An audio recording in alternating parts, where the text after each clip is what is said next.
오늘 말씀은 크게 두 부분으로 나눌 수 있습니다. 우리 8절부터 16절까지는 룻과 보아스가 사이에 있었던 그 일들을 사건을 보여주고요.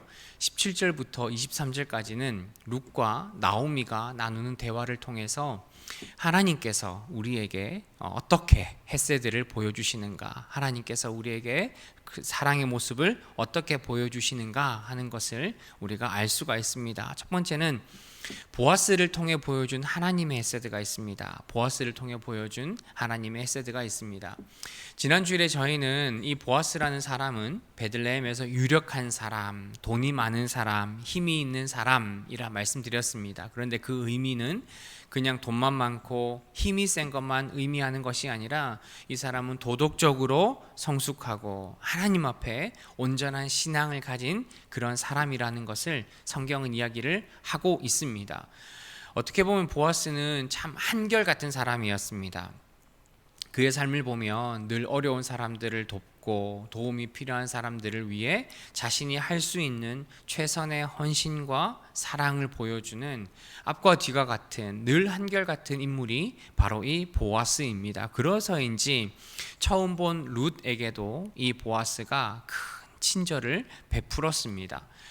그런데 생각해 보면 이 베들레헴 안에 보아스처럼 돈이 많고 착하고 남들을 도와주는 사람이 보아스 한 명밖에 없었을까요? 한 명밖에 없어서 성경에 이 보아스라는 사람이 기록되었을까? 어떻게 보면 성경에서 이 룻에게 보여주는 이 보아스의 이 마음과 행동은 이 보아스라는 사람을 통해서 하나님께서 저와 여러분들에게 보여주는 그 사랑과 은혜의 모습을 이 사람을 통해 오늘 우리에게 보여주고 있는 겁니다.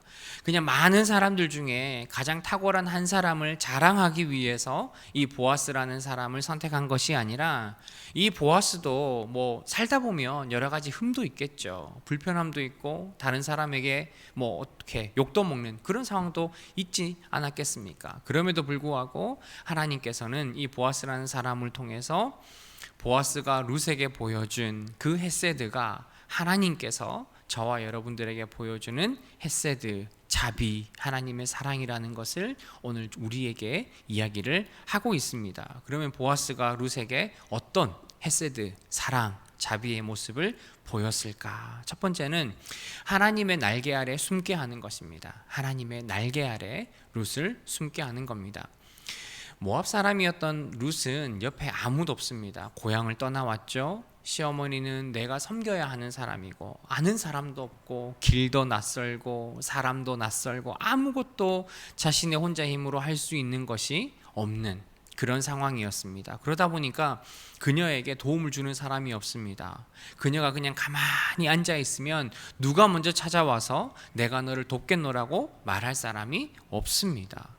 룻이 먼저 일어나 그의 삶을 찾아야 했고 그의 먹을 것을 찾아가야 했습니다. 그런데 그런 룻에게 어느 날 보아스라는 사람이 나타나서 그녀를 보호해 주겠다는 겁니다. 그녀와 함께 해주겠다고 이야기를 하고 있습니다.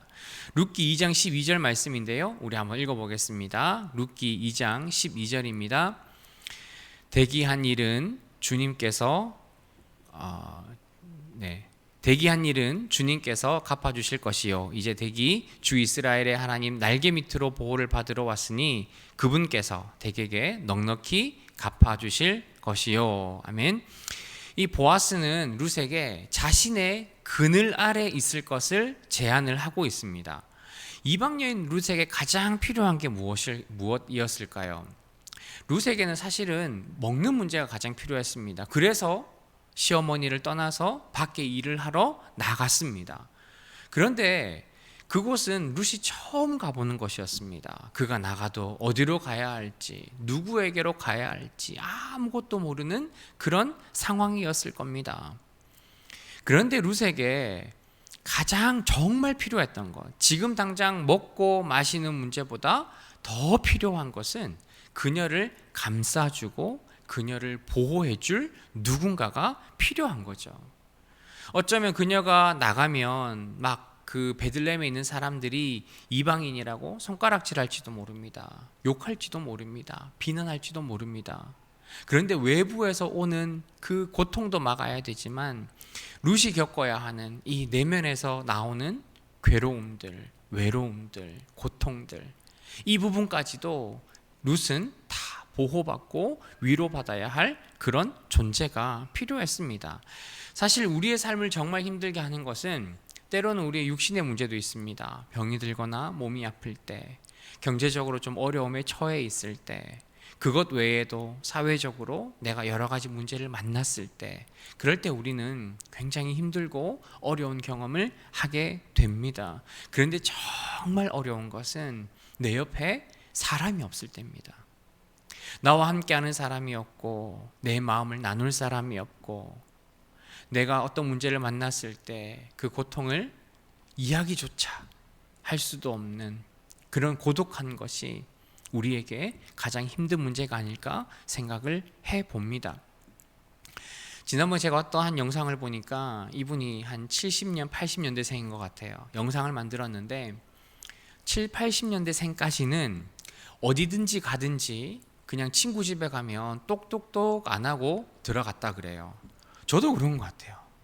제 친구 집에 갈 때 야 누구야 하고 그냥 들어가지, 초인종을 뭐 그때는 초인종이 거의 없었던 것 같아요. 그냥 뭐 대문 하나 있고 그냥 가면 어머니 밥 주세요 하면 그냥 밥 얻어먹고, 뭐 지금 전화해도 돼요 물어보지 않고 그냥 언제든지 전화하고 찾아가고, 뭐 아침이든 밤이든 찾아가고, 그리고 해가 져도 부모님들이 찾으러 오지 않습니다. 왜냐하면 그냥 동네 어디선가 놀고 있겠지, 해가 지면 들어오겠지, 해가 졌는데도 안 들어오면 어디선가 친구 집에서 밥 얻어먹고 있겠지, 뭐 그런 생각을 했다 그래요.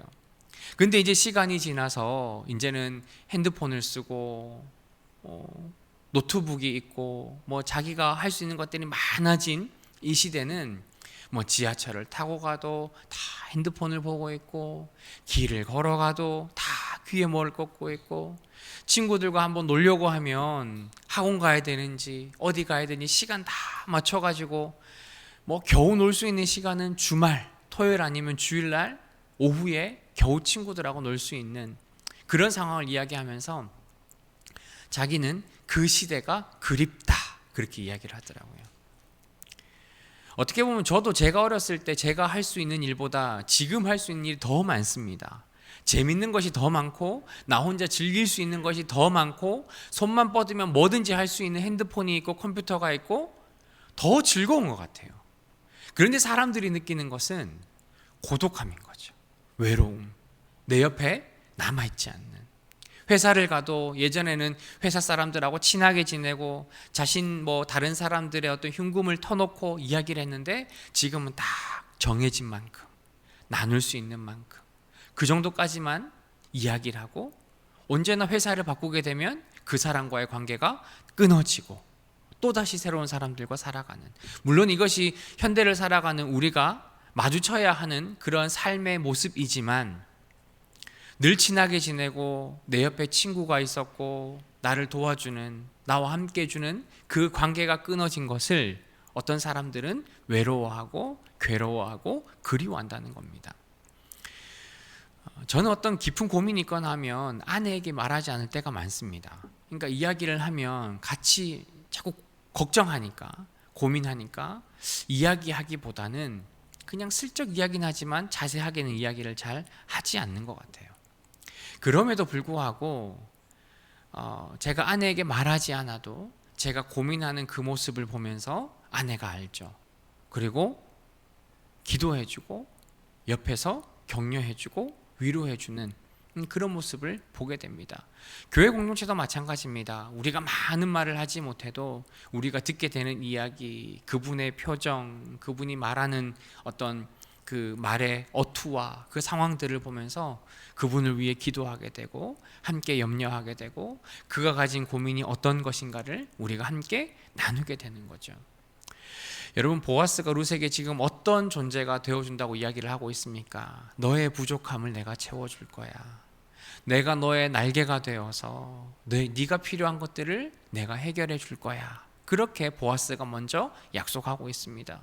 도움이 필요한 것은 룻입니다. 그러면 룻이 먼저 가서 그 동네 가장 부자에게, 인품이 좋은 사람에게 내가 이러이러한 상황인데 나를 좀 도와주십시오. 지금 나는 시어머니를 모셔야 합니다. 남편도 없습니다. 가족이 없습니다. 나를 좀 도와주세요.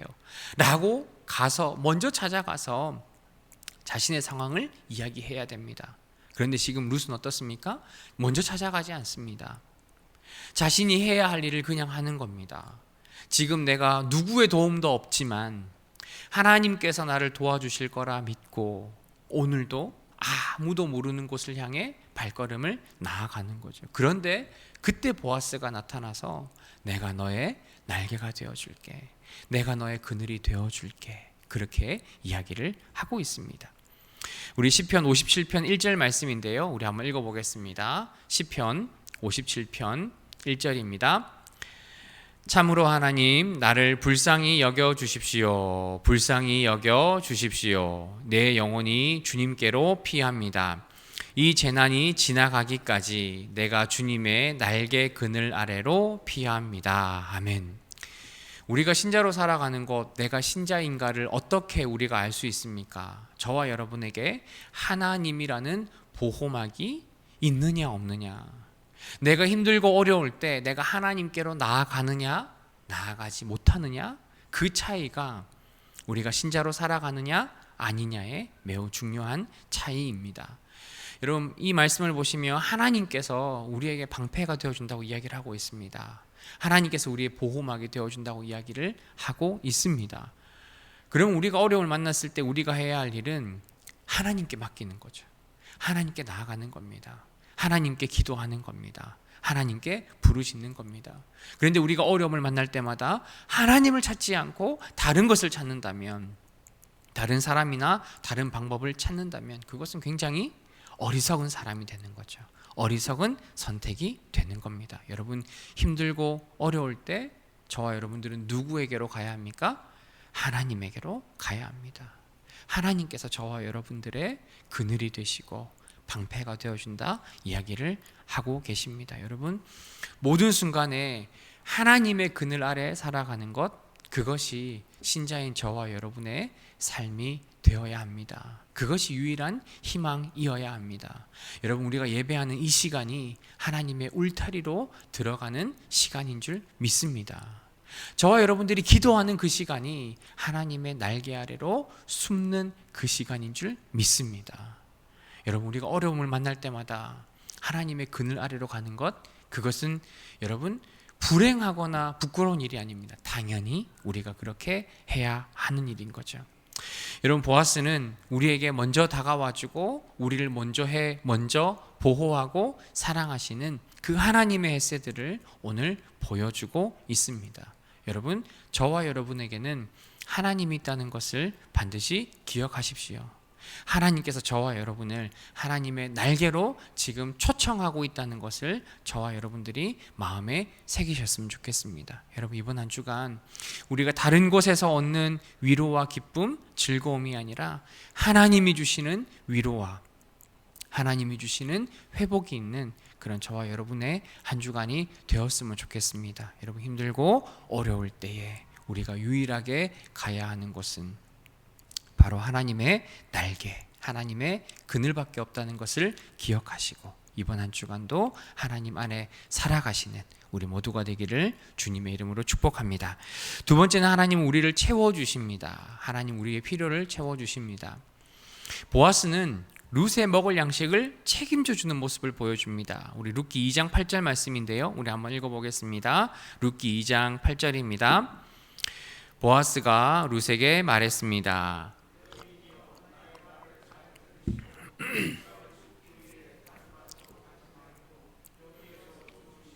내 일꾼들 뒤만 따라다니시오. 아멘. 지금 히브리어에서는 이 성경을, 이 말씀 이렇게 시작합니다. 내 따라 들어라, 이렇게 이야기를 합니다. 내 따라 들어라. 아마 보아스가 룻보다 훨씬 나이가 많았을 겁니다. 그건 당연합니다. 그런데 굳이 오늘 처음 본 그 이방 여인을 내 따라라고 부르는 것은 이 보아스가 아버지의 마음으로 이 룻을 대하고 있는 겁니다. 그런데 지금 룻에게 말하는 이 들으라, 이 말은 야, 너 내가 하는 말 잘 들어, 귀담아 들어야 돼, 그런 말이 아니라 너는 내가 하라는 대로 하면 돼, 이런 의미입니다. 아주 강한 명령을 가지고 있습니다. 보아스가 룻에게 하는 말이 내가 너에게 한 제안을 할 텐데 너가 잘 생각해보고 이걸 선택할 건지 저걸 선택할 건지 너가 선택하면 돼, 그게 아닙니다. 지금 내가 너에게 뭔가를 해줄 텐데 너는 그냥 그것대로만 행하면 돼, 딴 거 생각하지 말고 내가 말하는 대로만 너는 행하면 돼, 그렇게 이야기를 하는 겁니다. 어떤 이야기를 하고 있습니까? 다른 밭에 가지 말라고 합니다. 다른 밭에 가지 마. 그 말은 너가 필요한 모든 것을 내가 책임질 테니까 너 다른 밭에 갈 필요가 없어.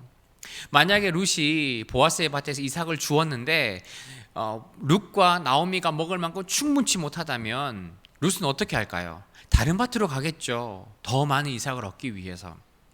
그런데 보아스가 지금 룻에게 다른 밭으로 가지 마라는 말에는 내가 너에게 필요한 만큼 내가 너의 양식을 다 채워줄 테니까 다른 밭에 가지 마, 그렇게 이야기를 하는 겁니다. 거기에 플러스 다른 밭에 가서 다른 사람들, 다른 일하는 사람들, 다른 밭의 주인들로부터 너가 어려움을 당할 수 있으니까 내 밭에만 그냥 있어. 내가 너 보호해 줄게. 내가 너 안전하게 내가 해줄 테니까 다른 밭에 가지 마, 그렇게 이야기를 하고 있습니다. 두 번째는 내 일꾼들 뒤만 따라다녀 라고 말합니다.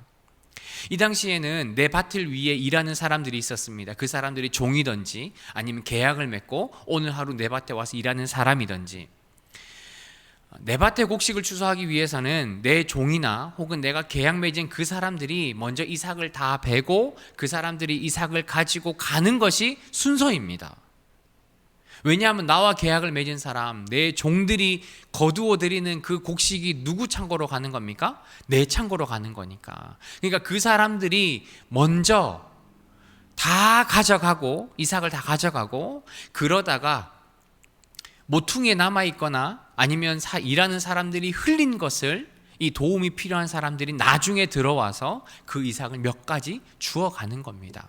근데 지금 보아스는 룻에게 너는 나중에 들어오지 말고 나와 일하는 사람들처럼 같은 시간에 같이 들어가서 네가 원하는 만큼 다 가져가. 네가 필요한 만큼 다 가져가. 내가 너에게 다 줄 거야. 그렇게 이야기를 하고 있습니다.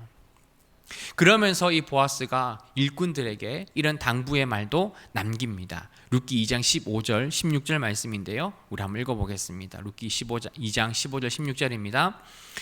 룻이 이삭을 주우러 가려고 일어서자 보아스가 젊은 남자 일꾼들에게 일렀다.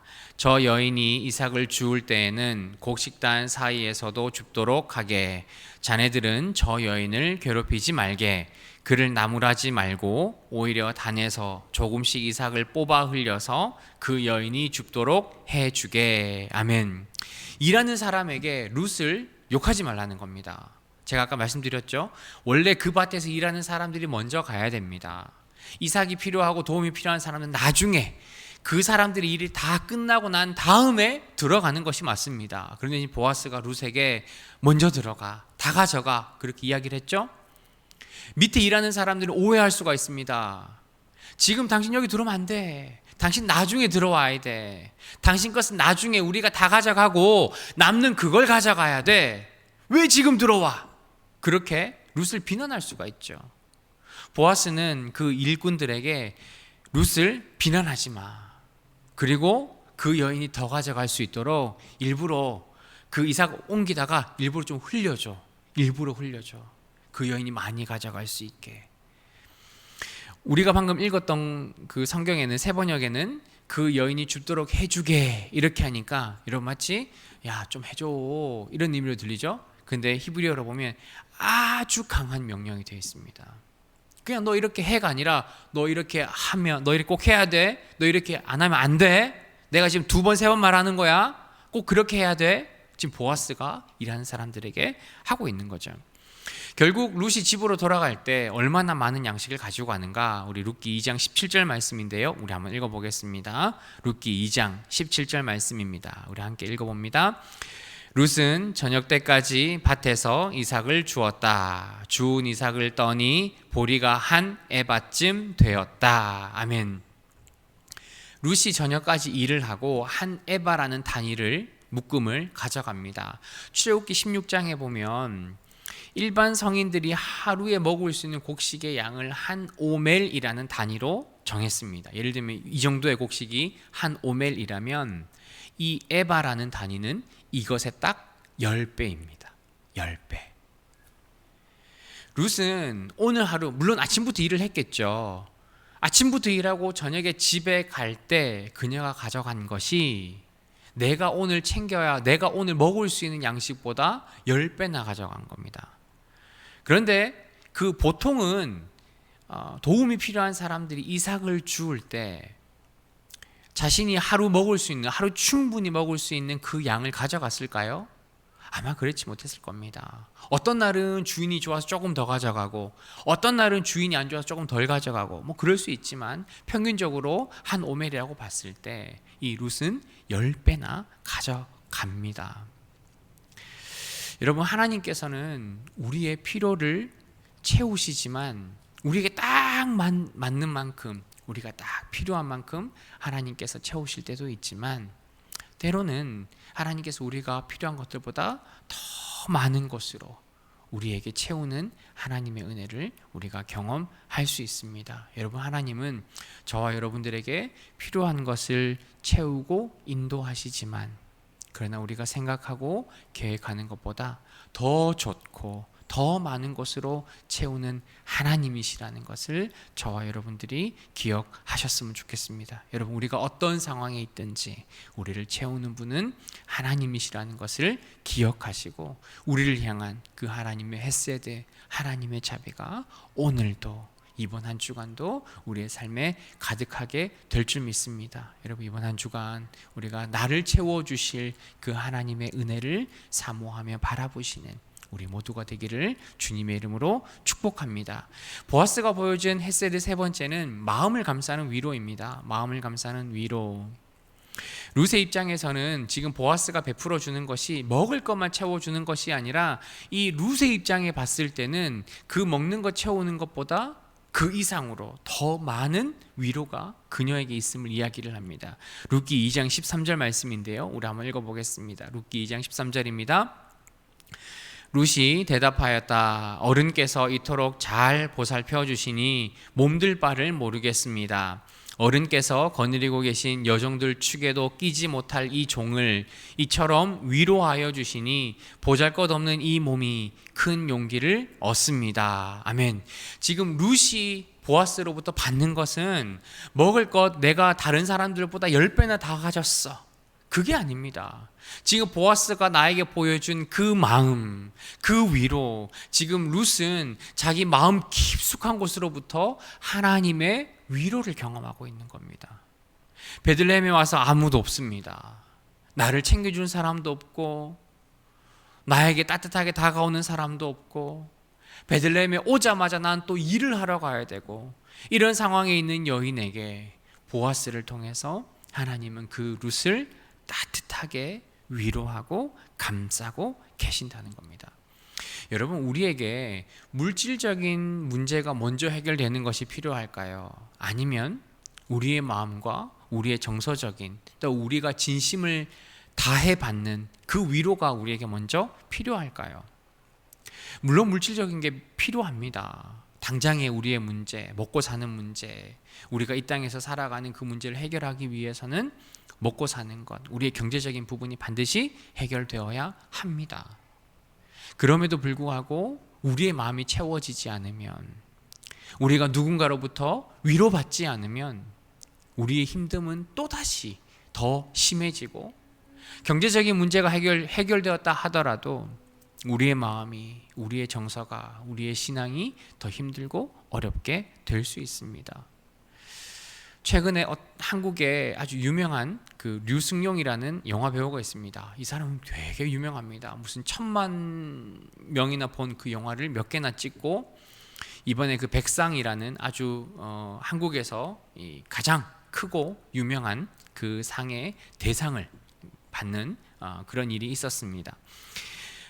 이 사람은 처음부터 잘 나갔던 사람은 아닙니다. 젊은 시절에 길거리를 다니면서 전단지를 붙이고 사람들을 호객하고, 그리고 비대 공장에서 비대 만드는 일도 하고 수많은 몇 년의 그 시간들을 힘들게 살아왔습니다. 그러면서도 그가 흔들리지 않고 연극을 하고 영화를 하고 지금의 자리에 설 수 있었던 것은 그가 한 말입니다. 누군가를 살리는 것은 멀리 있거나 대단한 것이 아닌 미안해, 괜찮아, 고마워, 사랑해 같은 진심을 담은 그 말 한마디가 자신을 살렸다. 그러면서 아내에게, 가족에게 고맙다는 인사를 전합니다. 정말 우리에게 필요한 것은 누군가가 나를 따뜻하게 받아주고 인정해주고 보살펴주는 그 위로가 사실은 저와 여러분들에게 더 필요한 일인 줄 믿습니다. 물론 경제적인 것도 필요하죠. 집도 필요하고 우리가 살아가는 모든 여건이 반드시 필요합니다. 그런데 오늘 성경을 통해서는 우리에게 정말 필요한 것은 하나님이 주시는, 하나님이 우리에게 베풀어 주시는 하나님의 진심, 하나님의 사랑이라는 것을 오늘 성경을 통해 우리에게 이야기를 하고 있습니다. 여러분, 우리를 향한 하나님의 마음은 한 번도 가짜인 적이 없습니다. 늘 진심으로 우리를 사랑하고 보호하고 우리에게 베푸시는 그 은혜가 하나님이 주시는 참된 위로가 되는 줄 믿습니다. 여러분, 이번 한 주간 우리가 성경을 읽고 기도하고 예배하는 그 시간을 통해서 하나님께서 저와 여러분들에게 베푸시는 그 위로가, 진심 어린 하나님의 그 사랑이 전달되어지고 하나님 앞에 감사할 수 있는 그런 귀한 한 주가 되셨으면 좋겠습니다. 여러 가지 일들로 힘들고 어려우시겠지만 하나님께서 저와 여러분을 향한 그 마음만큼은 따뜻하고 진실되다는 것을 우리가 기억하시고 우리가 더욱더 주님 앞에 엎드리고 하나님의 그 은혜를 내가 고백하게 해달라고, 내가 누리게 해달라고 기도하시며 회복하시는 우리 모두가 되기를 주님의 이름으로 축복합니다. 오늘 룻과 나오미의 이야기를 통해서 또 하나님의 사랑의 모습이 나오는데요, 룻과 나오미의 이야기를 통해서 보여주는 그 하나님의 사랑의 모습은 우리의 모든 것을 짊어지는 사랑입니다. 우리의 모든 것을 짊어지는 사랑입니다. 룻이 많은 곡식을 들고 집으로 돌아왔습니다. 그리고 나오미에게 자신이 있었던 그 이야기를 합니다. 그리고 룻은 그제서야 보아스가 어떤 사람인지 알게 됩니다. 룻기 2장 20절 말씀인데요, 우리 한번 읽어보겠습니다. 룻기 2장 20절입니다. 나오미가 며느리에게 말하였다.